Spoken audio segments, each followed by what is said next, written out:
അസ്സലാമു അലൈക്കും വറഹ്മത്തുള്ളാഹി വബറകാതുഹു. നമ്മളൊരു പുതിയ വണ്ടി വാങ്ങിയപ്പോൾ പ്രധാനമായി ശ്രദ്ധിച്ചത് അതിലെ ജീവൻ സുരക്ഷയായിരുന്നു. ജീവൻ സുരക്ഷയ്ക്ക് വേണ്ട എല്ലാ സംവിധാനങ്ങളും ഒരുക്കി.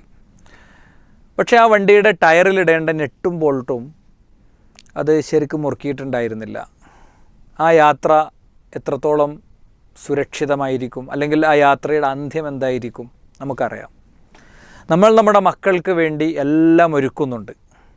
അവരുടെ താമസം, അവരുടെ ഭക്ഷണം, അവരുടെ വിദ്യാഭ്യാസം, അവരുടെ വിനോദം ഒക്കെ പലപ്പോഴും പലരും ജീവിതം അർപ്പിക്കുന്നത് തന്നെ അതിനു വേണ്ടിയുള്ള സമ്പാദനത്തിനൊക്കെ വേണ്ടിയിട്ടാണ്. പക്ഷെ ഓരോ പ്രായത്തിലും കുട്ടികളുടെ നെട്ടും ബോൾട്ടും മുറുക്കേണ്ട ചില സാഹചര്യങ്ങളുണ്ട്, സന്ദർഭങ്ങളുണ്ട്. അവരുടെ ഉള്ളിലേക്ക് ഇട്ടുകൊടുക്കേണ്ട ചില കാഴ്ചപ്പാടുകളുണ്ട്, അറിവുകളുണ്ട്. അതിൽ പലപ്പോഴും രക്ഷിതാക്കൾ വലിയ പരാജയമാണ്. കഴിഞ്ഞ ദിവസം ഞാനായിട്ട് സംസാരിച്ച് ഇപ്പോഴും വാട്സാപ്പിൽ സംഭാഷണം തുടരുന്ന ഒരു കുടുംബം, അവർ വളരെ സങ്കടത്തോടെ പറഞ്ഞത്, അവരിത് കുറച്ച് ശ്രദ്ധിക്കാൻ ശ്രമിച്ച ആളുകളായിരുന്നു. അപ്പോൾ വിദേശത്തായിരുന്നു. മക്കളെ +2 കഴിഞ്ഞതിന് ശേഷം വിദ്യാഭ്യാസത്തിന് വേണ്ടി നാട്ടിലേക്ക് വിട്ടു. 2-3 വർഷം നാട്ടിൽ വന്ന് തിരിച്ചെത്തിയപ്പോഴേക്ക് അവരാകെ മാറിയിട്ടുണ്ട്. ഞാൻ പറയുന്നത്, അവിടെ യഥാവിധി കുട്ടിക്ക് കിട്ടേണ്ടിയിരുന്ന ചില കാഴ്ചപ്പാടുകളുണ്ട്. ആ കാഴ്ചപ്പാടുകൾ കൊടുക്കുന്നിടത്തും അത് കൈമാറുന്നിടത്തും വന്ന ചില പാകപ്പിഴവുകളാണ്. ഇത് ഒട്ടും കൊടുക്കാത്തവരാണ് പലരും. ഇവർ പൊതുവേ അത് നന്നായി ശ്രദ്ധിച്ചവരാണ്. പക്ഷെ അത് കൊടുക്കുന്നിടത്ത്, അത് സ്പോട്ട് ചെയ്യുന്നിടത്തൊക്കെ അവർക്ക് വന്ന ചില പ്രശ്നങ്ങളാണ് അവരെ ബാധിച്ചത്. ചെറിയ പ്രായത്തിൽ അവനിങ്ങനെ ഒരു വിളക്കിൻ്റെ മുന്നിലേക്ക് വിരൽ ചൂണ്ടി ചെല്ലുമ്പോൾ തട്ടി മാറ്റി അവനെ വാരിയെടുക്കുന്നത് പോലെ എല്ലാ പ്രായത്തിനും, പ്രത്യേകിച്ച് ടീനേജിൻ്റെ പശ്ചാത്തലത്തിലൊക്കെ വളരെ വലിയ പ്രയാസങ്ങൾ ഉണ്ട് എന്നതൊരു സത്യമാണ്. അതുകൊണ്ട് തന്നെ കുട്ടികളിലെ വിവിധ പ്രായക്കാരെയും ഗ്രൂപ്പുകളെയും എയിം ചെയ്തുകൊണ്ട്, ലക്ഷ്യം വെച്ചുകൊണ്ട് വിസ്ഡം സ്റ്റുഡൻസ് വ്യത്യസ്തങ്ങളായ ക്യാമ്പുകൾ ഓർഗനൈസ് ചെയ്ത് വരുന്നുണ്ട്. 5ാം ക്ലാസ്സിൻ്റെ താഴെയുള്ള കുട്ടികൾക്കുള്ള ക്യാമ്പുകൾ, 5 മുതൽ ഒരു 7 വരെയുള്ള കുട്ടികൾക്കുള്ള ക്യാമ്പുകൾ, 10ാം ക്ലാസ് കഴിയുമ്പോഴുള്ള കുട്ടികൾക്ക്, +2 കഴിയുമ്പോഴുള്ള കുട്ടികൾക്ക്, അങ്ങനെ പല ക്യാമ്പുകൾ നാട്ടിൽ നമ്മൾ ഓർഗനൈസ് ചെയ്ത് വരുന്നുണ്ട്.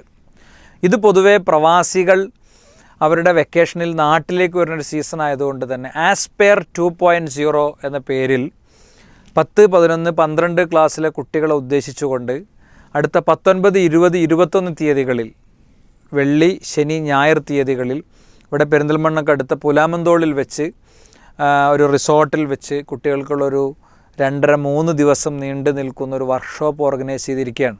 ഇത് നെട്ടും ബോൾട്ടും മുറുക്കലാണ്. ഈ പ്രായത്തിൽ അവർക്കൊരു തേർഡ് പാരൻറ്റിലൂടെ, ആരാ തേർഡ് പാരൻറ്റ്? അവരുടെ സ്ക്രീൻ, അവരുടെ ടീച്ചർ, അവരുടെ ഫ്രണ്ട്സ്, സോഷ്യൽ മീഡിയ, അവരുടെ കൂട്ടുകാർ, ഇതൊക്കെ തേർഡ് പാരൻ്റാണ്. അവിടെ നിന്നൊക്കെ സ്വാധീനിച്ച് അവരെത്തിപ്പെട്ട ചില ധാരണകൾ ഇടിച്ച് പൊളിക്കണം, ചെത്തി മിനുക്കണം, കൃത്യതപ്പെടുത്തണം. അതിനുള്ളൊരു സന്ദർഭമാണ്. അതുകൊണ്ട് ഇത് പ്രവാസികൾക്ക് മാത്രം ലിമിറ്റ് ചെയ്ത ഒരു അവസരമാണ്. ഈ ക്ലാസ്സിലുള്ള, ഈ ഏജ് കാറ്റഗറിയിലുള്ളവർക്ക് മാത്രം ലിമിറ്റ് ചെയ്ത ഒരു അവസരമാണ്. നിങ്ങളെന്ത് ചെയ്യുക, ഞാൻ എൻ്റെ കമൻറ്റ് ബോക്സിൽ അതിൻ്റെ വിശദാംശങ്ങൾ ഉൾക്കൊള്ളുന്ന ലിങ്ക് ആഡ് ചെയ്യുന്നുണ്ട്, നമ്പറുകൾ ആഡ് ചെയ്യുന്നുണ്ട്. അവരെ വിളിച്ച് അതിൻ്റെ വിശദാംശങ്ങൾ എടുത്ത് കുട്ടികളെ, പ്രവാസി രക്ഷിതാക്കളോടാണ് പറയുന്നത്, കുട്ടികളെ ഈ ഒരു പരിപാടിയിൽ പങ്കെടുപ്പിക്കാൻ പ്രത്യേകം ശ്രദ്ധിക്കണം എന്ന് പ്രത്യേകം ഉണർത്തുകയാണ്. നമ്മുടെ വിദ്യാർത്ഥി ഘടകത്തിൻ്റെ ഈ മേഖലയിൽ പ്രവാസികളിൽ തന്നെ പെട്ട മുതിർന്ന ഭാരവാഹികളാണ് പ്രധാനമായും ഇതിൻ്റെ സംഘാടകരായി രംഗത്തുള്ളത്.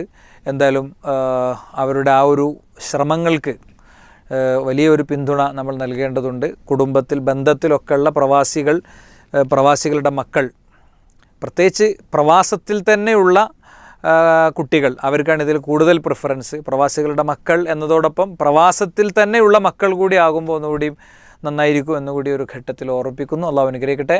അസ്സലാമു അലൈക്കും വറഹ്മത്തുള്ളാഹി വബറകാതുഹു.